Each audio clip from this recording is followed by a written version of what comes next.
There are plenty of VRs on the market right now, but none of them even come close to comparing to the Pimax Chrystal Super, offering 3,840 resolution per eye and 126 degrees of field of view horizontally, giving you the most realistic experience in your flight sim. Let's begin this video with an unboxing of the product, and then afterwards I'll show you guys the features, its looks, and of course some gameplay. So let's get right into it.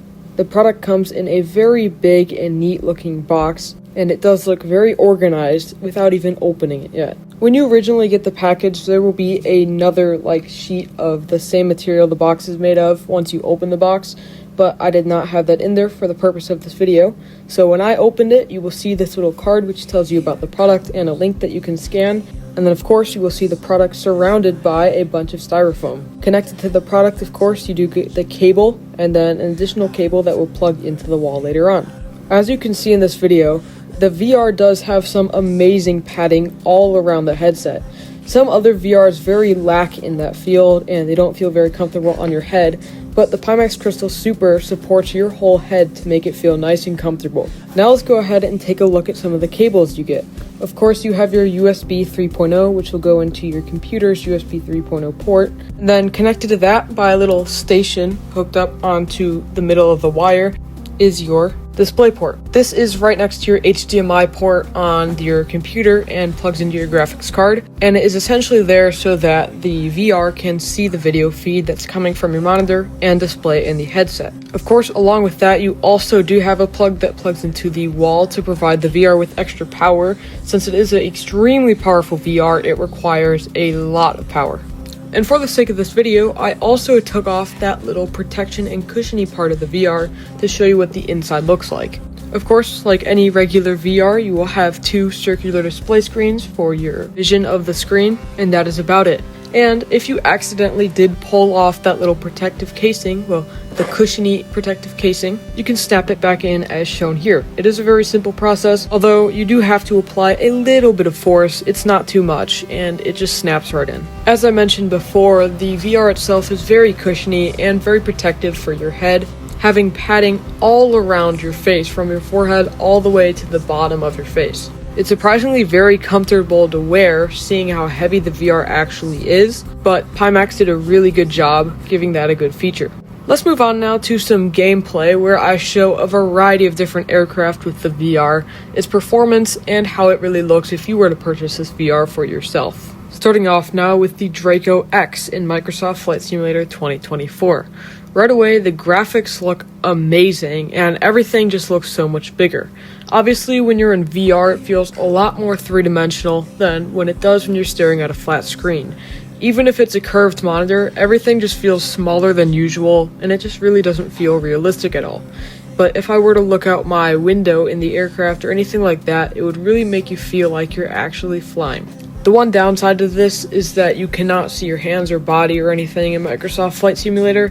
I know other flight sims like DCS do replicate that really well. Even if you do have a VR on, you can see yourself in mirrors and when you look down at your own body in the game. But sadly, when you try to do that in Microsoft Flight Simulator, all you see is just a chair. I also noticed it is much easier to control the aircraft when you can see it in more of a three-dimensional view, because you can see everywhere around you at one time.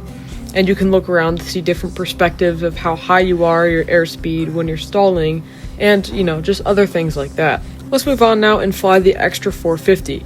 As you may know, this is a stunt plane used by Red Bull, and the cockpit actually looks very nice. It is a bit glitchy with the glare shield and the actual windshield of the aircraft, but to be honest, besides that, it looks really great because you can look at the sides and see your wing right there. It just feels very immersive and realistic. Like the other aircraft, it is very easy to tell where you're going, unlike a flat screen, and you can easily check all around you by simply just turning your head, like it would be in real life. The one downside of this is that I actually do get a bit dizzy if I'm at a certain AOA, if I'm stalling, doing a spin, anything like that. I can actually get a little bit dizzy at times, that goes for a lot of people because some like motion blur, all that stuff kind of messes with your head. But besides that, that is nothing bad about the VR. That is just my personal problems.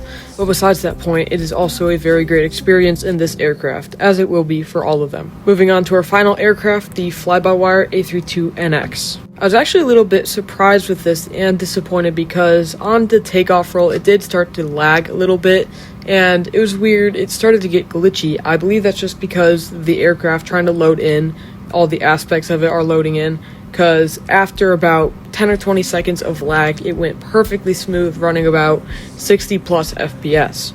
And on the takeoff roll, right at rotation, it already felt more immersive than a flat screen.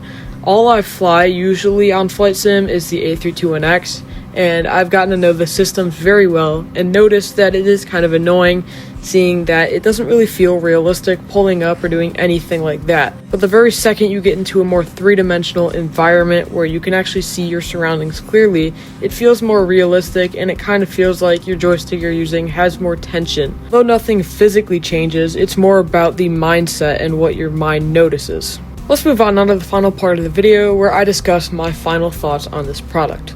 Seeing that this product is $1,700, it is a very hefty price for a virtual reality headset. It is entirely worth it. If you're willing to spend the money, this is the best VR that you're going to find on the market, and it really comes with any feature you need besides one. One thing I was disappointed a lot about was that it does not have mixed reality implemented.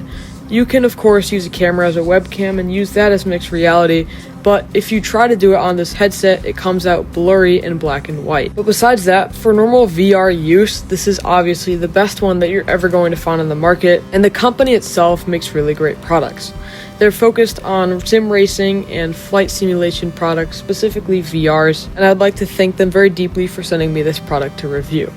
If you guys did enjoy the video, please consider subscribing. It really does help out the channel. I really do hope you guys enjoyed the video. So, I will see you guys in the next one. See ya!